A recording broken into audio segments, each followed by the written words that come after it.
Good afternoon प्रिय विद्यार्थियों। आज की क्लास में हम पढ़ेंगे तराइन के युद्ध। तराइन में टोटल 2 युद्ध हुए। तराइन में टोटल 2 युद्ध हुए, 2 बार युद्ध हुए। और पहला युद्ध, तराइन का पहला युद्ध पृथ्वीराज चौहान और मोहम्मद गोरी के बीच हुआ। यह युद्ध 13 नवंबर 1191 में यह युद्ध हुआ। इस युद्ध का कारण क्या था? भटिंडा का किला, भटिंडा का किला जो था उस पे मोहम्मद गोरी ने आक्रमण कर दिया। भटिंडा का किला पंजाब में है और मोहम्मद गोरी ने भटिंडा के किला पे आक्रमण कर दिया और अपने एक सैनिक को पृथ्वीराज चौहान के पास भेजा कि तुम इस्लाम कबूल कर लो और हमारे इस्लाम धर्म में आ जाओ, तब हम तुम्हारे राज्य पे आक्रमण नहीं करेंगे, वरना नहीं तो हमसे युद्ध करो। तो पृथ्वीराज चौहान ने इस्लाम धर्म कबूल करने से मना कर दिया और युद्ध करने के लिए तैयार हो गए, स्वीकार कर लिया युद्ध। तो इन दोनों के बीच में 13 नवंबर 1191 ईस्वी को युद्ध हुआ और पृथ्वीराज चौहान का साथ टोटल राजपूत राजाओं ने दिया और मोहम्मद गोरी का साथ उनके मुस्लिम राजाओं ने दिया।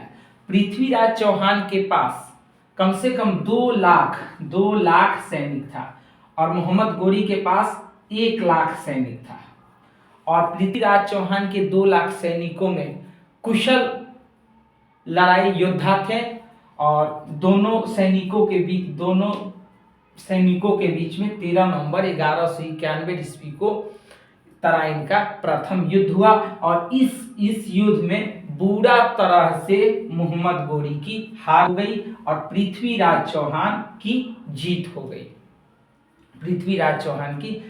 हो गई। क्योंकि पृथ्वीराज चौहान की सेना सामने सामने लड़ती थी और सामने की लड़ाई में पृथ्वीराज चौहान की जीत हुई और मोहम्मद गोरी बुरी तरह पराजित हो गया और वहां से उस युद्ध से भाग गया और अपनी हार स्वीकार कर लिया मोहम्मद गोरी ने। तो यही रहा तराइन का दूसरा युद्ध। पहला युद्ध। अब देखते हैं दूसरा युद्ध। दूसरे युद्ध में क्या हुआ कि अब मोहम्मद गोरी जो था, यह इसके मन में द्वेष हो गई हारने के बाद। इसने दूसरे युद्ध की लड़ाई के लिए 1 सालों तक तैयारियां किया, अपने सैनिकों को अच्छा से प्रशिक्षण दे करके हर चीज को 1 साल कठोर मेहनत की दूसरे युद्ध की लड़ाई के लिए। और यहाँ पृथ्वीराज चौहान को गलती हो गई कि इन्होंने खूब मौज मस्ती किया। इन्हें अंदाजा नहीं था कि मोहम्मद गोरी इन पे दोबारा आक्रमण कर सकता है। और पृथ्वीराज चौहान ने इसी बीच क्या किया, कन्नौज की रानी कन्नौज की रानी जो थी संयोजिता चौहान, उनसे पृथ्वीराज चौहान ने शादी कर ली। और इस शादी का विरोध संयोजिता के पिता कन्नौज के राजा जयचंद्र, जो कन्नौज के राजा थे, इस शादी का विरोध करते थे कि हमारी लड़की से पृथ्वीराज चौहान का विवाह ना हो, इसका विरोध करते थे। इसी बीच मोहम्मद गोरी ने 1192 ईस्वी में फिर आगरा के किला पे चढ़ाई कर दिया और उस समय संयोजिता के पिता जो थे राजा जयचंद्र, वे इनका पृथ्वीराज चौहान का साथ नहीं दिया और साथ ही साथ और सारे राजाओं को जयचंद्र ने मना कर दिया कि पृथ्वीराज चौहान का साथ नहीं देना है।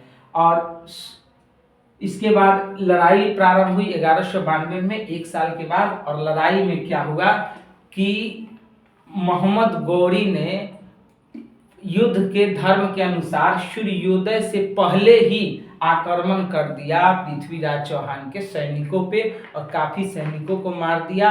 और पृथ्वीराज चौहान ने अपने सैनिकों को 2 घुटों में बांट दिया। पहला घुट पृथ्वीराज चौहान के सैनिकों पे आक्रमण करता और भाग जाता और जब पृथ्वीराज चौहान की सेना बीच में आती तो दोनों तरफ से घेर के उन्हें मार देता। इस तरह छल कपट करके मोहम्मद गोरी पृथ्वीराज चौहान को वहां पे हरा दिया और पृथ्वीराज चौहान को बंदी बना लिया 1192 ईस्वी में, और पृथ्वीराज चौहान की हार हो गई। उसके बाद पहली बार उत्तर भारत में किसी मुस्लिम शासक का वर्चस्व बना और मोहम्मद गोरी ने अपने सेनापति कुतुबुद्दीन ऐबक को दिल्ली का सल्तनत बनाया और दिल्ली सल्तनत वहां से उत्तर भारत में दिल्ली सल्तनत चालू हुआ। आज की क्लास, जय हिंद, जय भारत प्रिय विद्यार्थियों।